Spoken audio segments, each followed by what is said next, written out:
नमस्कार दोस्तों, welcome to value addition. Value addition में मैं हर्षवर्धन पडोले आज आपके लिए लाया हूं एक छोटी सी कहानी शिवाजी महाराज के टाइम्स की। दोस्तों, एक बार की बात है, शिवाजी महाराज प्लान कर रहे थे स्वराज को एक्सपांड करने का, अपने किंगडम को एक्सपांड करने का। और दोस्तों, हम जानते हैं कि किसी भी एक्सपांशन पॉलिसी में सबसे ज्यादा इंपॉर्टेंट होता है फंडिंग। उस समय में शिवाजी महाराज एक राजा तो थे, लेकिन इतने बड़े राजा नहीं थे कि कोई बड़ी मुहिम को खुद फंड कर सके। अगर एक तरह से कहा जाए तो ये उनका स्टार्टअप स्टेज था। लेकिन एक्सपेंशन तो करना था, तो फंडिंग भी लानी थी। और फंडिंग लाने के लिए शिवाजी महाराज ने डिसाइड किया कि वो एक साहूकार के पास जाएंगे और उससे थोड़ा सा लोन मांगेंगे। तो शिवाजी महाराज ने अपने किंगडम के कुछ बड़े साहूकार आइडेंटिफाई किए और उसमें से एक साहूकार के पास पर्सनली खुद पहुंच गए लोन मांगने के लिए। जब शिवाजी महाराज उस साहूकार के पास पहुंचे तो साहूकार ने पूरे आदर सत्कार के साथ उनको इनवाइट किया और उनके आने का कारण पूछा। तो शिवाजी महाराज ने उनको बताया कि मैं आज आपके पास एक रिक्वेस्ट लेकर आया हूं, मुझे आपसे कुछ कर्जे की जरूरत है, क्योंकि मैं एक मुहिम चलाना चाहता हूं, सूरत को कैप्चर करना चाहता हूं। जब साहूकार ने शिवाजी महाराज की बात सुनी तो उसके चेहरे पर एक हल्की सी स्माइल आ गई और उसने बड़ी विनम्रता से शिवाजी महाराज से पूछा कि महाराज, आपको कितना कर्जा चाहिए। तो शिवाजी महाराज ने उनको कहा, मुझे सूरत को इन्वेड करने के लिए, सूरत की एक्सपेंशन पॉलिसी को एग्जीक्यूट करने के लिए कम से कम 10,000 गोल्ड कॉइन्स की जरूरत पड़ेगी। साहूकार ने जब शिवाजी महाराज की रिक्वेस्ट सुनी तो उसके चेहरे पर हैरानी के भाव आ गए, क्योंकि उस जमाने में 10,000 गोल्ड कॉइन्स एक बहुत बड़ी रकम मानी जाती थी। साहूकार ने शिवाजी महाराज की रिक्वेस्ट पर 2 मिनट तक विचार किया और फिर अपने हाथ जोड़कर शिवाजी महाराज को कहा, महाराज, 10,000 गोल्ड कॉइन्स की रकम बहुत बड़ी रकम होती है, लेकिन ये रकम मैं आपको दूंगा। लेकिन इस रकम के बदले आप मेरे पास आपकी कौन सी चीज गिरवी रखना पसंद करेंगे। शिवाजी महाराज के साथ जो भी सरदार वहां पर आए थे, वो साहूकार की ये बात सुनकर हक्का बक्का रह गए। उन्होंने कभी एक्सपेक्ट नहीं किया था कि एक मामूली सा साहूकार शिवाजी महाराज के सामने ऐसे टर्म्स एंड कंडीशन रख सकते हैं। शिवाजी महाराज ने जब साहूकार की ये बात सुनी तो उनके चेहरे पर एक हल्की सी स्माइल आ गई। उन्होंने इधर उधर देखा और जमीन पर पड़ा हुआ एक घास का टुकड़ा उठा लिया। शिवाजी महाराज ने जमीन से वो घास का तिनका उठाया और साहूकार को देखकर कहा, साहूकार, आज मैं बहुत छोटा सा राजा हूं और मेरे पास ऐसी कोई भी वस्तु नहीं है जिसकी कीमत 10,000 सोने के सिक्के के बराबर की हो। लेकिन ये घास का तिनका मैं तुम्हारे पास गिरवी रखकर जा रहा हूं और मैं तुमको वचन देता हूं कि ये घास का तिनका छुड़ाने के लिए मैं तुम्हारे पास जरूर आऊंगा और तुम्हारे 10,000 सोने के सिक्के तुमको सूद समेत वापस कर जाऊंगा। साहूकार ने शिवाजी महाराज की बात सुनी और उसके चेहरे पर एक हल्की सी स्माइल आ गई।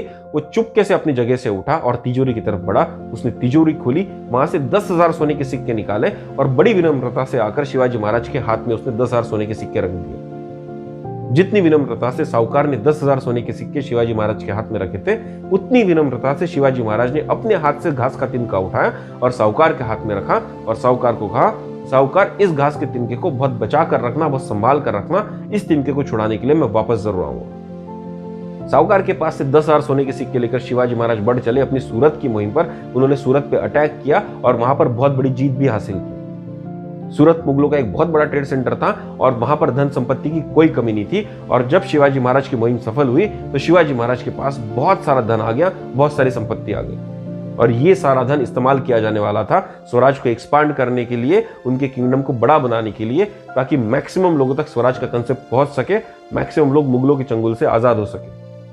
लेकिन इस जीत के बाद अगर शिवाजी महाराज ने सबसे पहला कोई काम किया होगा तो काम ये था कि वो जल्दी से उस साहूकार के पास पहुंचे और उसके 10,000 सोने के सिक्के सूद समेत उसको वापस दे दिए। साहूकार ने जब देखा कि शिवाजी महाराज ने उसका दिया हुआ कर सूद समेत उतार दिया है तो उसके चेहरे पर एक बड़ी सी स्माइल आ गई। उसने बड़ी विनम्रता के साथ वो सोने के सिक्के उठाए, अपनी तिजोरी के पास गया और तिजोरी में सोने के सिक्के रख दिए। और तभी उसने तिजोरी में से एक घास का टुकड़ा निकाला और बड़ी विनम्रता के साथ वो घास का टुकड़ा लाकर शिवाजी महाराज के हाथों में रख दिया। शिवाजी महाराज ने भी उस घास के टुकड़े को बड़ी शिद्दत से अपने हाथ में लिया, उसको अपने माथे से टच किया और फिर जमीन पर छोड़ दिया। इससे पहले कि शिवाजी महाराज वहां से चले जाते, साहूकार ने शिवाजी महाराज को एक प्रश्न पूछा। साहूकार ने पूछा, महाराज, आप चाहते तो यहां पर कभी भी वापस नहीं आते, इस घास के तिनके को छुड़ाने के लिए कभी भी वापस नहीं आते और पूरा पैसा अपने पास ही रख लेते, लेकिन फिर भी आप यहां तक आए और इस घास के तिनके को आपने मुझसे छुड़ाया। ऐसा आपने क्यों किया, यह मैं जानना चाहता हूं। शिवाजी महाराज ने साहूकार की तरफ देखा, उसके कंधे पर हाथ रखा और एक हल्की सी स्माइल देते हुए कहा, साहूकार, बात कभी भी 10,000 सोने के सिक्कों की नहीं थी। मैं तुम्हारे पास कर्जा मांगने के लिए आया ही इसलिए था ताकि मैं अपनी जनता को मुगलों के चंगुल से मुक्त कर सकूं और उनको आजादी की फीलिंग दे सकूं। जिस स्वराज में घास का तिनका तक आजाद नहीं है, वहां की जनता को मैं कैसे विश्वास दिलाता कि मैं उनको मुगलों की चंगुल से छुड़ा सकता हूं, उनके लिए एक नया स्वराज क्रिएट कर सकता हूं। तो सूरत की मुहिम जीतने से भी ज्यादा अगर कोई बड़ी बात मेरे जहन में घूम रही थी तो बात थी इस घास के तिनके को तुमसे छुड़ाने की। ये मेरी मातृभूमि है, ये मेरा स्वराज है, और मेरे स्वराज में इंसान तो क्या, एक घास का तिनका भी किसी का गुलाम नहीं रह सकता। साहूकार ने जब शिवाजी महाराज की बात सुनी तो उसने बड़े आदर के साथ अपने दोनों हाथ जोड़े, शिवाजी महाराज को प्रणाम किया और उनको वहां से रवाना किया। और जाते हुए शिवाजी महाराज को जब वो देख रहा था तो उसके मन में ये भावना पक्की थी कि चाहे कुछ हो ना हो, इस राज्य में स्वराज जरूर आएगा, इस राज्य को मुगलों के चंगुल से आजादी जरूर मिलेगी। तो दोस्तों, इस कहानी से हमने क्या सीखा? इस कहानी से सीखने वाली बहुत सारी चीजें हैं, लेकिन सबसे पहली चीज जो हमको सीखनी चाहिए वो है शिवाजी महाराज की ह्यूमिलिटी। शिवाजी महाराज एक ऐसे राजा थे जो भले अपने स्टार्टअप स्टेज में थे, भले अपने इनिशियल स्टेजेस में थे, लेकिन उनकी ख्याति बहुत दूर दूर तक फैली हुई थी। शिवाजी महाराज अगर चाहते तो अपने किंगडम के किसी भी साहूकार को फोर्स कर सकते थे 10,000 सोने के सिक्के देने के लिए, और कोई साहूकार उनको मना नहीं कर सकता था। लेकिन शिवाजी महाराज बड़ी विनम्रता के साथ साहूकार के घर तक चले गए। वहां पर उन्होंने उसको रिक्वेस्ट की कि उनको कर्जा दिया जाए, और जब कर्जा चुकाने की बारी थी तो एक कर्जदार की तरह कर्जा चुकाने के लिए खुद साहूकार के पास पहुंचे और बड़ी विनम्रता के साथ उसका कर्जा उतारा। तो दोस्तों, ये किस्सा आपको सिखाता है कि आप चाहे कितने भी बड़े आदमी हो जाओ, आपने कभी भी अपनी विनम्रता को नहीं छोड़ना चाहिए।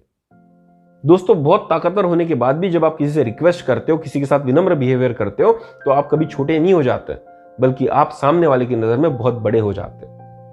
तो दोस्तों, शिवाजी महाराज की यह कहानी हमको विनम्रता का एक बहुत बड़ा पाठ सिखाती है। इस कहानी से दूसरी सीखने वाली बात यह थी कि आदमी को अपनी जबान की कीमत रखनी चाहिए। तो दोस्तों, शिवाजी महाराज ने जब साहूकार के पास में घास का तिनका गिरवी रखा था तो उन्होंने घास का तिनका नहीं बल्कि अपने शब्द गिरवी रखे थे, और जब उन्होंने उसका कर्जा उतारा तो उन्होंने ये प्रूफ कर दिया कि उनके शब्दों की कोई कीमत थी। और दोस्तों, जब भी हम कोई लोन लेते हैं तो कोई ऐसी वस्तु गिरवी रखी जाती है जिसकी कीमत लोन के अमाउंट से ज्यादा हो। तो जब शिवाजी महाराज ने अपने शब्दों को वहां से छुड़ाया, उस घास के तिनके को वहां से छुड़ाया, तो उन्होंने ये बात प्रूफ कर दी कि उनके शब्दों की कीमत उस 10,000 सोने के सिक्के से कहीं ज्यादा है। दोस्तों, जो व्यक्ति अपने जबान की कीमत करता है, अपने शब्दों की कीमत करता है, दुनिया उसकी कीमत करती ही करती है। दोस्तों, इस कहानी से तीसरी सीखने वाली चीज यही है कि जब भी आप किसी कार्य को करने के लिए निकले तो उसको एक एंटायरिटी में देखें। जब भी आप कोई गोल सेट करें तो गोल छोटा सेट ना करें, गोल बड़ा सेट करें, और उसके लिए अपना विजन भी लॉन्ग टर्म रखें। शिवाजी महाराज ने जब स्वराज स्थापित करने का गोल बनाया तो उन्होंने अपनी विजन को बहुत बड़ा रखा, बहुत लॉन्ग टर्म रखा। उनके स्वराज के कंसेप्ट में सिर्फ लोग और सिर्फ किंगडम, सिर्फ जमीन नहीं आती थी। उनके स्वराज के कंसेप्ट में वहां के जानवर भी आते थे, वहां के पेड़ पौधे भी आते थे, वहां का घास का तिनका भी आता था। तो दोस्तों, जो राजा अपने घास के तिनके को स्वराज देने के लिए इतना तत्पर रह सकता है, उसकी जनता को यह यकीन होना बहुत लाजमी था कि वो उनको, उनके जमीन को, उनकी मातृभूमि को भी स्वराज दिला सकता है।